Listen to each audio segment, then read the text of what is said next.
Hello and welcome back. So this time in this video we're starting book 4 of Aristotle's Nicomachean Ethics. We're looking into further virtues. We've already looked at courage and we've looked at temperance, virtues that have to do with the emotions of fear and attitude towards pleasure. And now we're moving on to look at liberality and magnificence. These are related virtues because they have to do with our attitude to wealth, to spending wealth and how we should spend wealth. Okay, so liberality involves the giving of money, and it has as always two vices. We have prodigality and illiberality. Illiberality is the vice of deficiency. It's the man who is too attached to money and doesn't give enough of it. He sort of hoards it and keeps it to himself. Prodigality is the vice of excess. It's the man who gives far too much and he ruins himself and he ruins his property and his possessions by giving them all away. Again, you see that we have a virtue with a very narrow sphere of interest. We are dealing with the spending, the giving of one's wealth.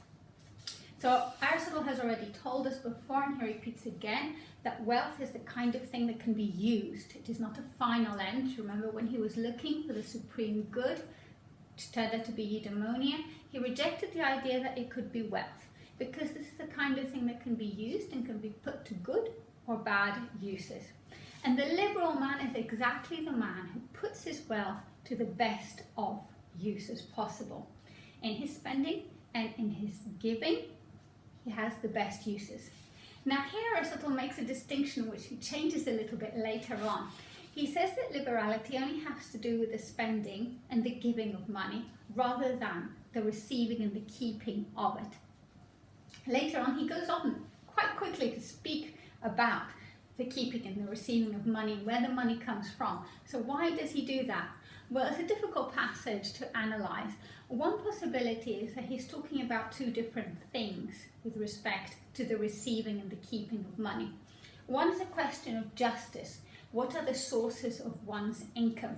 Has it been acquired through the wrong kinds of means? So this is a question about justice as fairness of acquisition that should be left until later chapters, later books where he discusses justice. So maybe this is why he talks here about liberality as a virtue concerned with the spending, with the giving, rather than with where it came from.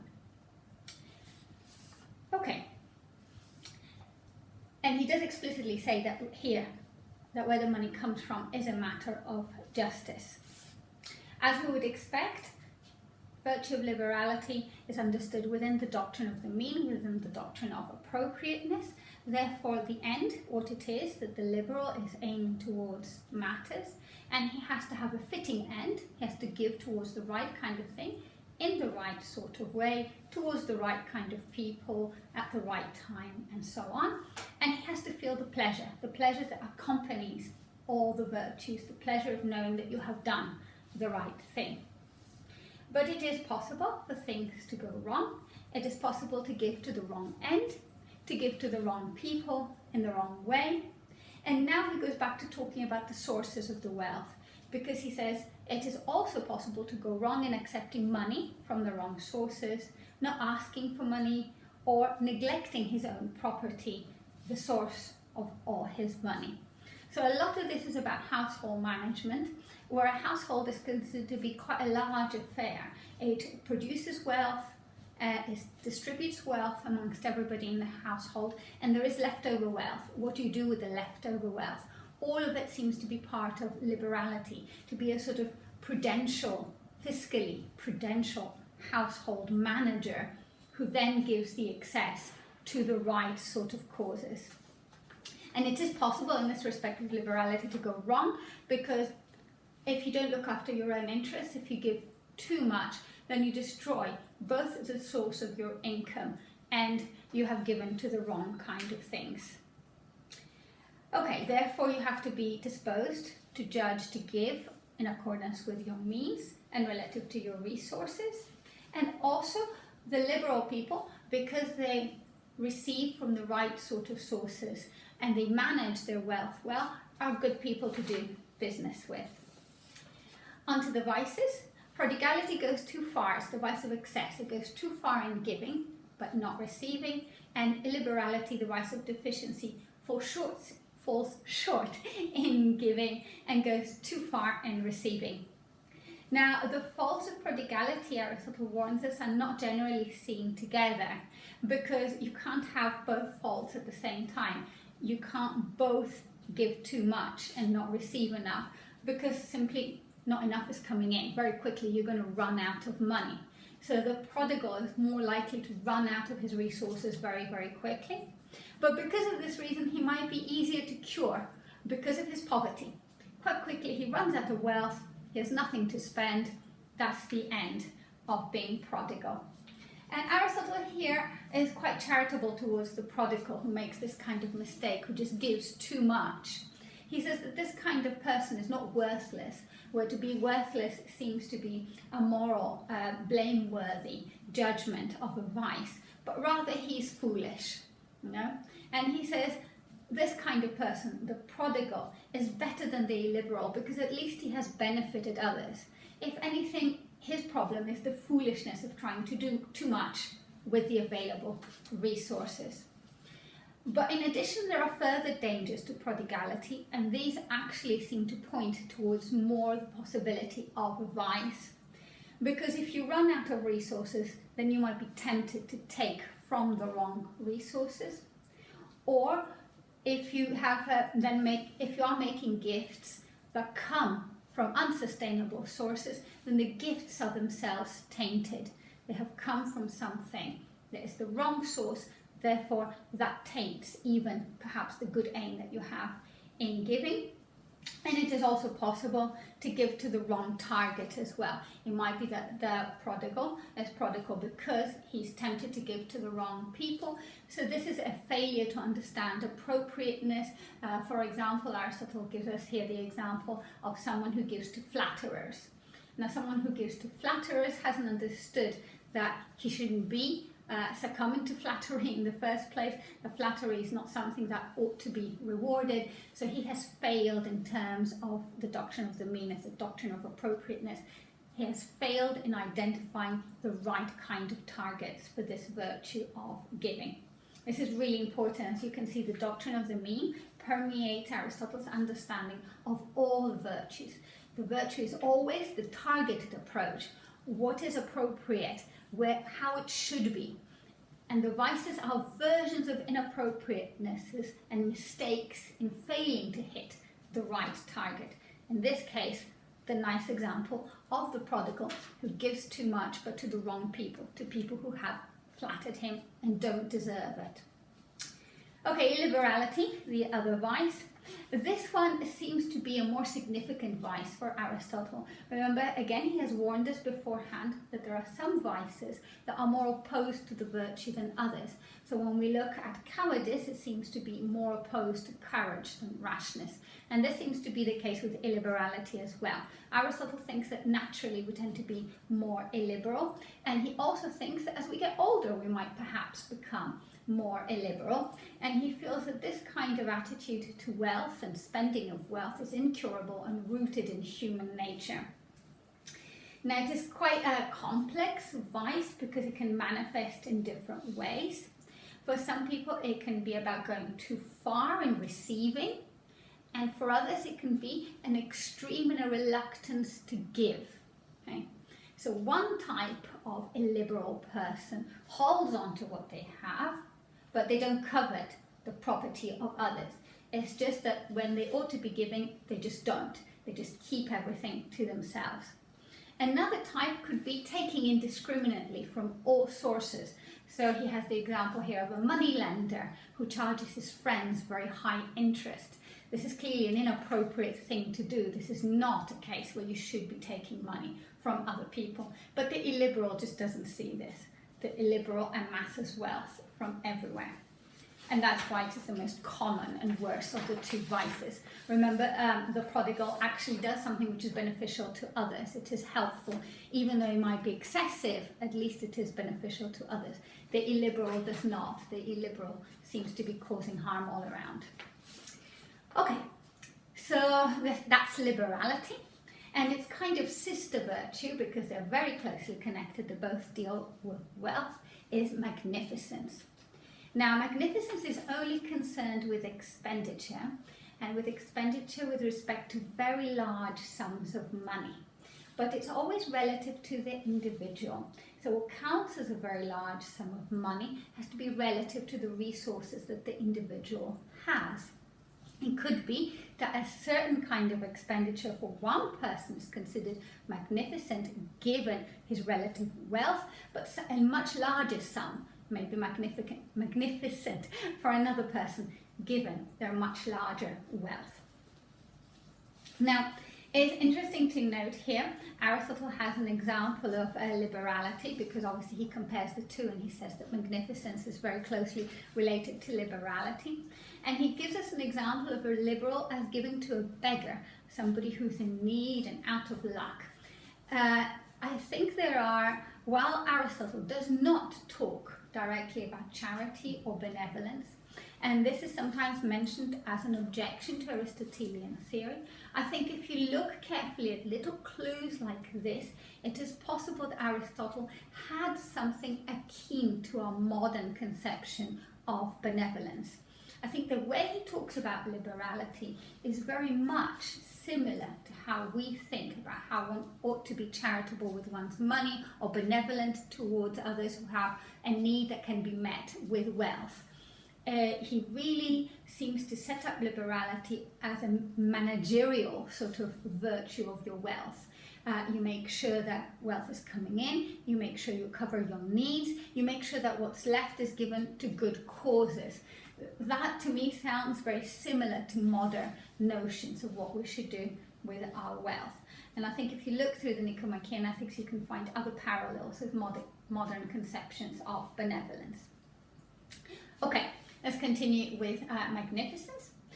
The deficient vice for magnificence is pettiness, when you don't give enough, and the excess vice is vulgarity.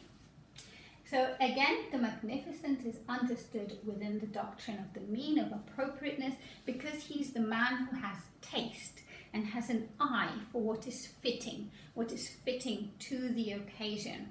Again, Aristotle points out that virtue is the disposition that is determined by its activities and its objects. It is because the magnificent man has taste and sees the right kind of things that one ought to spend a lot of money on, that he is magnificent. Okay.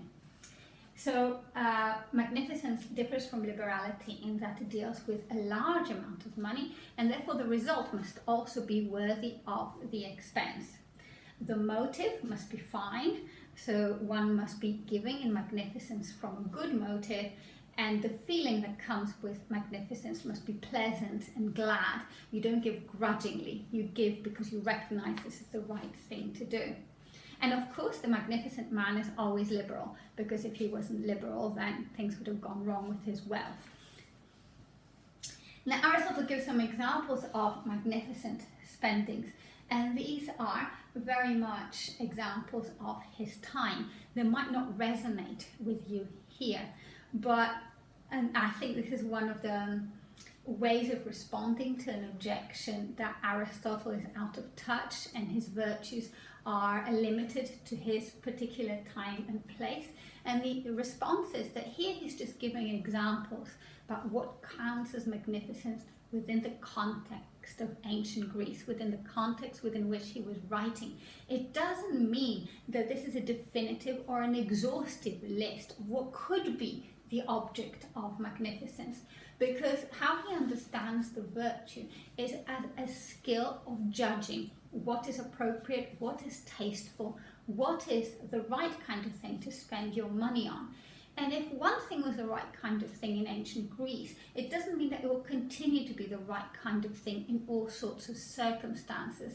Work has to be done in other contexts to figure out what is the right sort of object for the spending of wealth in other circumstances. So don't be put off if these examples don't resonate with you. Having said that, the examples are not that bizarre. I don't think they're that difficult to understand why somebody would think that these are good things to do. So the first sort of thing he has is religious offerings and sacrifices. Historically, a lot of people make huge donations for places of religious worship or organizations that promote religious beliefs. And then his other aims, Aristotle's other aims for magnificence, are very civic aims. They're aims that benefit society. So he talks about the chorus. This is the funding for part of a theatrical performance that involved the singing, but the word became wider to mean the funding of any theatrical performance. And even in modern Greek, chorigia, a chorigos, is a person who gives money for the arts, for theatre, music, opera, out of goodwill, a benefactor of the arts. And of course, because the arts is something which is enjoyed by many people and which is also part of the good life, part of being a cultured person who enjoys things like music. Music is extremely important to Aristotle and comes up in a variety of ways.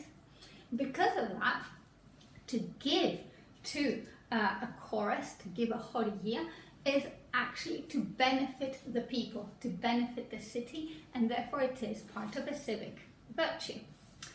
Or you could give to the maintenance of a place of worship, or you could give towards the city entertaining in a banquet, entertaining diplomats or entertaining the citizens of the city in a fun event, for example. Okay, next Aristotle says something which gets him into trouble with magnificence, but is the natural consequence of what he has said so far. He says that the poor cannot be magnificent. Now, this idea that there is a virtue which is closed off to some people has fueled the objection that Aristotelian theory is elitist. So the objection goes like this. Aristotle is supposed to be giving us an account of what is the good life. And now he says that this large group of people, those who are not extremely wealthy, don't have a chance to participate in this life because they don't have the wealth. Now, what kind of moral theory is that? It sounds absolutely terrible. Closed off, only open to the extremely wealthy, and everybody else is doomed? Now, I think this is a mistake, this objection.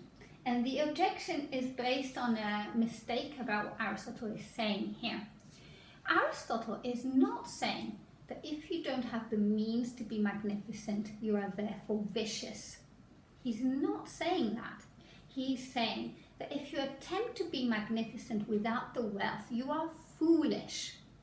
This is because which virtues you ought to exhibit in practice depends on you and your circumstances. Everybody will have to be liberal because everybody has to make some kind of management of their wealth. In basic terms, of what comes in to what goes out has to be managed so as not to ruin your resources and not to ruin the means by which you live. But that doesn't mean that everybody needs to participate in magnificence.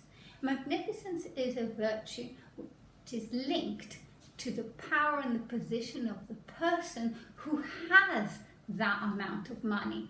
And remember, he's not judging how the person got to have the money. That's a matter for justice. It's put it to one side. He's saying, once you find yourself in a position of having a huge amount of money, what is the right approach to your spending in light of that fact? Okay, so to not be magnificent is not a vice when you don't have the money, okay? And even to attempt to be magnificent when you don't have the money is foolish. Right. And here Aristotle gives a large number of possible sources of where this money comes from without judging any of them, because this is the issue of justice, right? He says the money could come from an inheritance, or it could come from your connections, or it could come from your own efforts, something that you've built yourself. But the important bit is that in all cases, you have the obligation to be magnificent. When you are in possession of large amounts of wealth, you need to have a targeted and appropriate approach to how you spend this wealth. A couple of more examples he gives of magnificent aims. There could be weddings, and I think here he might mean large weddings because they would involve other people, so other people would get food and entertainment out of them. Or entertaining foreign guests, some kind of diplomatic contribution to the good of your country, or an exchange of complimentary gifts. I think this again has a diplomatic aspect. You exchange gifts with foreign dignitaries. Because he mentions all of these as public offerings, something that will benefit your city, exactly like the religious gifts would as well. Now, the effect of the magnificent man must always be great, although again, he points out this is relative to the person and the object. And the magnificent man is able to judge which results are great. On to the two vices relating to magnificence, and then we're finished. The vulgar spends to excess, but he spends on the wrong kind of things. It isn't just that he spends too much, but exactly what is captured with vulgarity with regards to wealth is that there is something wrong about how the wealth is spent and what the wealth is spent on. Perhaps the wealth is spent on trivial matters that nobody else would value. Or perhaps there is a jarring display of wealth just for the sake of the display of wealth. And this is because the vulgar person's motive is off. His motive is perhaps to show off to others or to acquire admirers because he is so wealthy. And it's not to put the wealth to a good use. The good use here is the civic good, the public good, the benefit for others. The petty man, the vice of deficiency, is the one who hesitates to spend, the one who quibbles over tiny inconsequential trifles. These kinds of dispositions, the dispositions of deficiency, of being petty with respect to large amounts of money, are vices, but Aristotle gives a little out to the petty man. They're not disreputable ones because they are not harmful to others or offensive. He really dislikes the vulgar man for being offensive. He wastes the money in a way that is offensive to others, in a vulgar way. Whereas at least the petty man, he has the vice of hoarding the wealth, but at least he's not offensive to other people with what he does. Okay, and that was this bit of book 4, and I'll see you next time for, I don't remember, magnanimity I think next. Yes, magnanimity. So magnificence may have sounded like a weird one to you before, but I think we've hopefully made sense of it now. And I actually think it resonates a lot with modern situations. If you live in a society where a small number of people have acquired an enormous amount of wealth, magnificence gives these people a guide as to how they should behave with that wealth, that they should spend it, they should spend all of it. And Aristotle does say that you should spend almost all your money. At the end of your life, there shouldn't be anything left. You should manage it so that it lasts, but it should all be gone. So maybe that's a good example for modern times as well. And then we'll go on to discuss magnanimity, which is another virtue which at first glance perhaps appears a bit weird, but we'll make sense of it within the context of Aristotle's ethics.